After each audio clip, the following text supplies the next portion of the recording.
So Joe Rogan and Tim Dillon did a podcast together, and the topic of Israel came up. Let's go ahead and listen to some of it and break it down as we go. Do you know in Israel they canceled the Pride Parade this year? Why? Because their gay pride flag, they made the yellow, I think, bigger because of the hostages. Oh, wow. So they would not have a gay pride parade. And they're also using all the material that they would have used in the pride parade to carpet bomb civilian areas of Rafah. But here's the point. All of the fireworks and stuff are directly being shot at babies' faces who are homophobic and should go. Because, by the way, you know that's the whole thing they're doing over there. Yeah. Where they go, if like they just bombed a school, and Israel's got to stop doing this all the time. Every now and then, when I grew up, Israel would bomb a school every now and then, and people would go, oh, it was not all the time. Now they're doing it too much, and it's making people upset. When I grew up, it was a nice thing. Every now and then, never a nice thing, but every now and then it would be like, you wouldn't know what Israel's doing. Israel just bombed a school, and you go, huh. It was rare. Now they're doing it so much, and if you go, this might be a lot, and I support them and their right to exist, but this seems to be every human rights organization in the world, every country, everybody's going, this is, guys, please. Even America, even Biden is going, guys, please. And the response to maybe let's not bomb these refugee camps is, do you know what Hamas does to gay people and women? Yeah. And it's like, guys, come on. That's so true. We've all had this debate 900 times in our life, right? It's like, hey, man, I think carpet bombing toddlers is not a good thing. Really? Do you know what Hamas thinks of gays? Do you know what it's like for women's rights there? It's like fucking non sequitur city, son. What the fuck does that have to do with Israel thinking they have a right to carpet bomb innocent civilians? It's got nothing to do with that. By the way, who is the worst offender who always makes this argument? And I wonder if this is who Tim Dillon has in mind when he brings this up. But it's Bill Maher. Bill Maher makes that argument like 3 times a day. And he thinks it's such a debate ender. He thinks it's such a checkmate move. Oh yeah? Well, if you're on the left, why are you siding with Islamic terrorists? Hamas are Islamic terrorists, and the people who are protesting Israel simply hate America. And Hamas treats gays so horribly. Here, let me break this down for Bill Maher in a way that he can understand. I'm in favor of gay rights. I'm in favor of women's rights. And I'm anti-bombing children. This is also known as the correct position. You're killing people. You're killing children. Yeah, and women. And women. Yeah, a lot of them. A lot. We got to figure out a way. More than you're killing terrorists. Yeah, we got to figure out a way to make this, a better situation. That's another one that's so wild, too, because the left has always been, like, kind of clear on where it would look at, like, conflicts. Yeah. You know, like with Ukraine, the left is all in for Ukraine. That's actually not true, what Joe says here. He seems very unfamiliar with the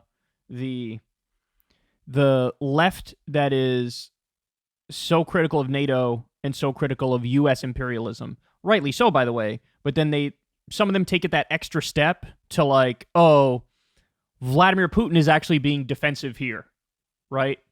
So there's actually a pretty big split among liberals and leftists. I would say most liberals are pro-Ukraine, and some leftists are pro-Ukraine, but it might be 50-50 in terms of Ukraine and Russia, because people know the history of like NATO expansion over the years, and they know that this was viewed as a provocation to the Russians. They know that if Russia was adding military bases in Mexico, that we would view that as a provocation here. They just apply that same logic over there.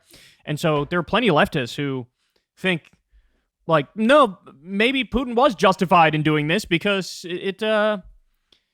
NATO overreached and the U.S. overreached, and we encroached on their sphere of influence, and they view it as a matter of survival, and they view it as like, you're right on our border. That's a direct threat to us. And so, again, he's not familiar with like the various flavors and variations of leftists. He doesn't know that there's actually pretty big breakdown and dichotomy there, and there's plenty of debate among leftists and liberals on the issue of Ukraine and Russia. But the left is pretty much all in. They're all in. Putin's bad. The far left isn't, but the mainstream left that we all know about is. See, that's Tim Dillon is kind of pointing out what I just pointed out. Israel. You have people on the left that are pro-Israel. A lot. Hardcore. Who just will find a way. What? What are you talking about, people on the left who are pro-Israel? What, he's referring to like Democratic politicians? Like Biden and Nancy Pelosi and Kamala Harris, but that's not the left. Far left isn't, but the mainstream left that we all know about is. But with Israel, you have people on the left that are pro-Israel, a lot. Hardcore, who just will find a way to rationalize the human shield argument, no matter what it is. What is he talking about? This criticism he's levying against the left is the criticism of the right. So who's pro-Israel? What's the breakdown of who's pro-Israel? Virtually every Republican politician, 80% of Democratic politicians, and as a percentage, it's a much higher percentage of the right that is sycophantically loyal to Israel. Among the left, I mean, shit, the voters are the most pro-Palestine in the country, right? Among the actual Democratic base, every poll show it's a majority of Democratic-based voters, a colossal majority that wants like a ceasefire and that wants a Palestinian state. So it's a very weird criticism to make of the left because the right is more guilty of the thing he's saying the left is guilty of. I've actually seen more unity on the left in particular on this issue than any other issue, right? I'm sure you guys have seen the same thing. People who previously are different flavors and varieties of leftism who would fight with each other, suddenly on the issue of Israel, everybody's much more in agreement and in alignment. So I don't, God, see, this was one of the things that drives me crazy about Rogan show these days, is there's this like fucking jujitsu move that ultimately comes back to blaming the left for everything. Blaming the left for everything. It's like, okay, yeah, we get it. You guys hate wokeness. I know, real fucking intellectual, real deep. Definitely not a point that's been made 798 times within the past 5 years. We get it. You hate wokeness. You think the lefties are silly. We get it. But that doesn't mean the left is to blame for fucking everything. There are more pro-Palestine lefties than there are pro-Palestine right-wingers. Okay? Who are we kidding? No one is like being straight up about it. Everyone's being ideological about it. No one is saying the whole thing is chaos. No one is saying, no one's talking about the history of the region, like the real history of the region, which is really There's a lot of people talking about the history of the region. complex. It's very complex. It goes back forever. It doesn't go back forever. That is not true. It just doesn't. It goes back to, you could argue, the early 1900s, really, maybe the late 1800s. And then obviously it ramps up with the Nakba in the late 1940s. But I'm not a fan of this, like, oh, it's just this complexity argument. No. Rogan should have on a guy by the name of Darryl Cooper. He may have already, I don't know. But Darryl Cooper is a conservative who's super well-researched on the issue of Israel and Palestine. And he did this podcast called the Martyr Made Podcast, where he goes through the entire history of it. And it's the most well-informed, well-researched thing I've ever seen in my life. But the takeaway is, okay, yes, is there a fair argument to say it is complex? It is complex in terms of the particulars and the specifics and the history of what went down. All of the little facts and historical tidbits you need to know to understand the whole conflict, right? But morally, is this complex? It's actually not. It's actually very not complex at all. It's very straightforward. It's very simple. You have a settler colonial project called Zionism, which is an ethno-state and a theocracy, and they pretended like there were no people on the land of Palestine, and they stole it, right? They stole it.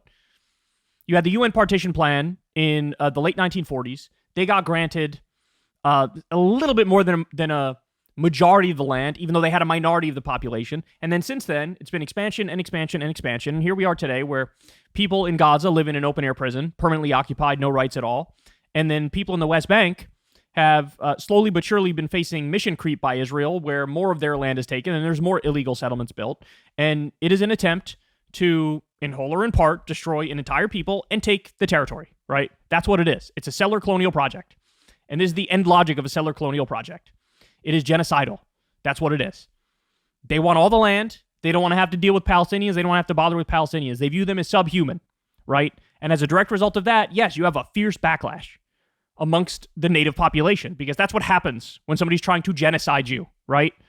So it's actually not that complex in terms of the basic moral takeaways from it. Looking at this like there's any kind of fucking solution that makes any sense. No. So you're either there's no like clear path. Like this guy's dead on, and this is Right. the way we have to treat this, and this has to be handled. No, it's either Hamas is using human shields, Right. and Israel has a right to exist, and they want to wipe Israel Yeah. out. And if Israel laid down their arms, they would slaughter them. If Hamas laid down their arms, Right. they would be fine. Like, Yeah. That's fuck. such a bullshit argument. Holy shit. man, It's hard, and it's like there's definitely, I think, naivete on both sides. The people that think Hamas is like a high school theater group are insane. Those people, first of all, they're very few. Second of all, they are the furthest people from power.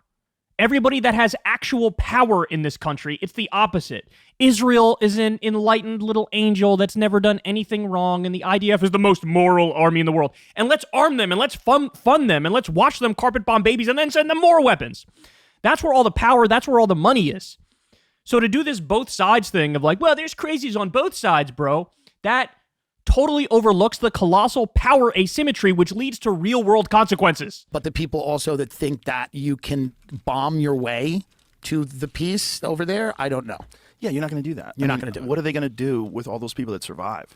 I mean, Yeah. imagine how many future Hamas people they've created. They're going to build hotels in Gaza. They're going to turn it into a, because I think that's maybe the end game, is to like eventually put a bunch of money into it. Resettle Gaza. That's what Israel wants to do. It's the end game. Well, it is expensive real estate. It's on the sea. It's real estate by the sea. They're going to put hotels in it, and then white people, white chicks from America are going to go to trips. Well, whenever there's like land Yeah. that something happens to that's Yeah. close to water, people are Right. like, hang on Right. before making decisions. Yeah, but they've always wanted that land. They're already having conferences of like, this is how we're going to resettle Gaza, and this is how much the condo on the beach is going to cost. So anyway, parts of the both sidesism and the complexity trolling, I don't like here. But I do like to call out that main preposterous argument that's used all the time. Like, whoa. Overlook and excuse the bombing of the children because they're really mean to gays. That's so fucking stupid. And also, by the way, they act like Israel is some sort of haven for gay people. They don't even allow gay marriage in Israel. You can't get gay married in Israel. So the idea that there's some beacon of enlightened civilization, they're still way far behind the United States of America, right? And we're no fucking bastion of enlightened values and progressivism.